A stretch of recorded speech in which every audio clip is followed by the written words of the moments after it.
Assalamualaikum warahmatullahi wabarakatuh. Halo adik-adik peserta PBAK Fikes 2025. Pada video kali ini kita akan membahas tentang ketentuan-ketentuan penugasan esai. Esai adalah salah satu penugasan yang akan diberikan kepada maba di PBAK. Nah, apa aja sih ketentuan-ketentuannya? Sebelum kita berlanjut, kita harus tahu dulu apa itu definisi esai. Esai adalah sebuah tulisan prosa yang berisi opini atau pandangan pribadi penulis terhadap suatu isu tertentu. Esai biasanya ditulis secara singkat dan padat dengan fokus pada beberapa aspek penting dari suatu topik. Teman-teman, dalam penugasan esai ada beberapa tujuan yang harus kalian ketahui. Yang pertama, memperkenalkan jenis tulisan yang sering digunakan oleh mahasiswa. Yang kedua, dapat mengasah sikap kritis pada diri mahasiswa baru. Yang ketiga, memperkenalkan dan membiasakan mahasiswa baru untuk membuat tulisan disertai dengan penulisan daftar pustaka yang baik dan benar. Selanjutnya adalah kriteria umum dalam penulisan. Yang pertama, esai harus sesuai dengan tema yang telah ditetapkan. Yang kedua, judul esai bebas, namun isi dan materi tidak lepas dari tema yang ditetapkan. Yang ketiga, substansi esai harus sesuai dengan outline yang diberikan. Yang keempat, esai merupakan hasil pemikiran, opini, maupun gagasan yang bersifat orisinil, belum pernah dimuat di media massa.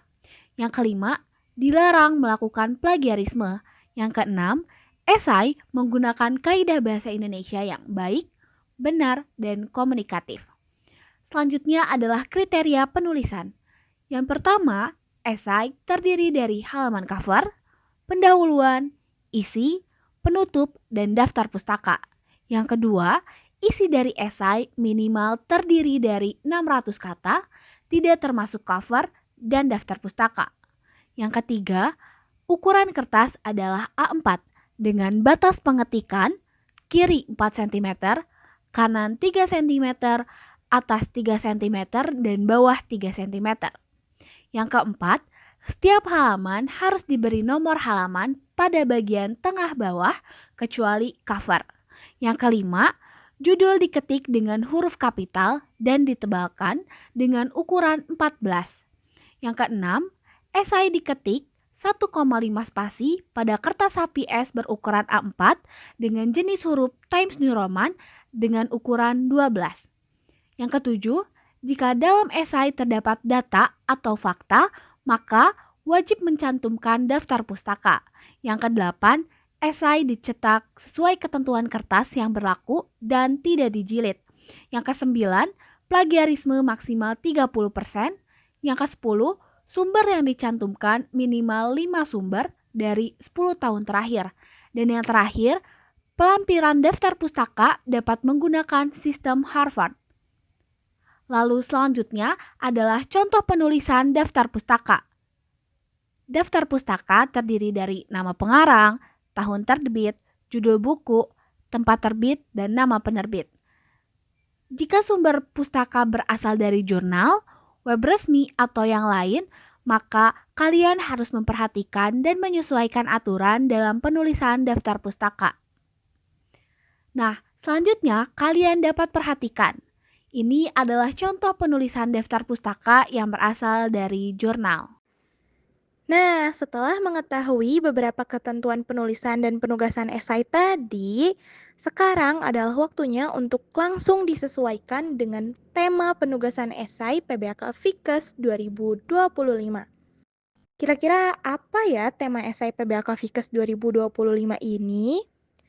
Ternyata temanya adalah Darurat Gizi di Indonesia, Tantangan Etis dan Peran Mahasiswa Kesehatan untuk Mewujudkan Generasi Emas 2045. Nah, dari tema tersebut, isi esainya harus memuat poin-poin berikut ya. Poin yang pertama adalah pengertian dan perkembangan masalah gizi di Indonesia.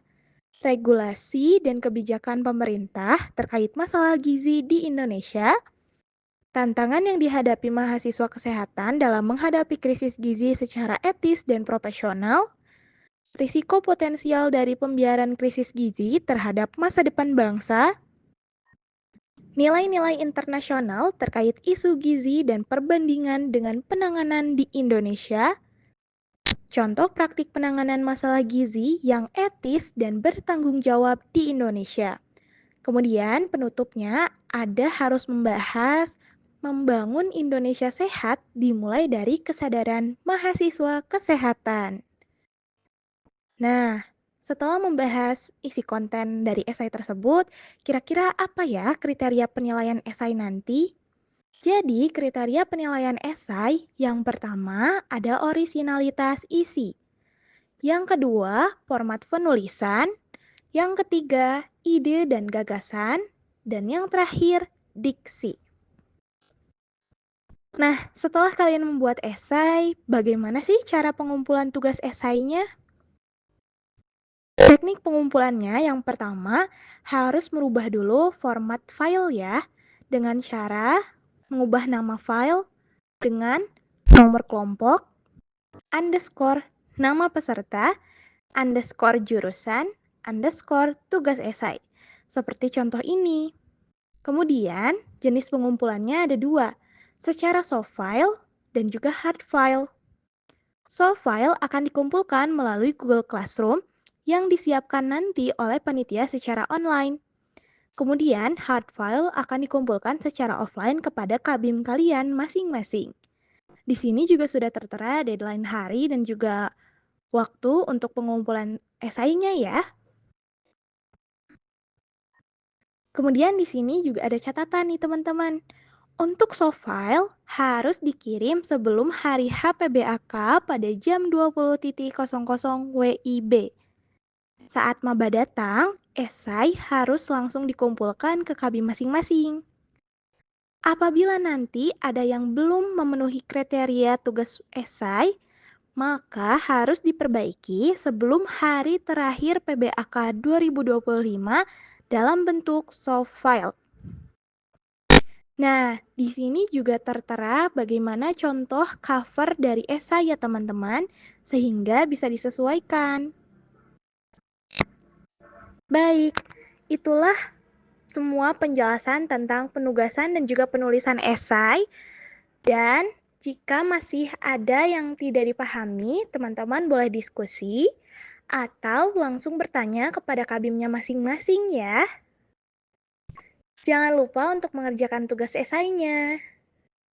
Dan tetap semangat mengikuti rangkaian PBAK 2025. Kami tunggu karya esai kamu yang terbaik.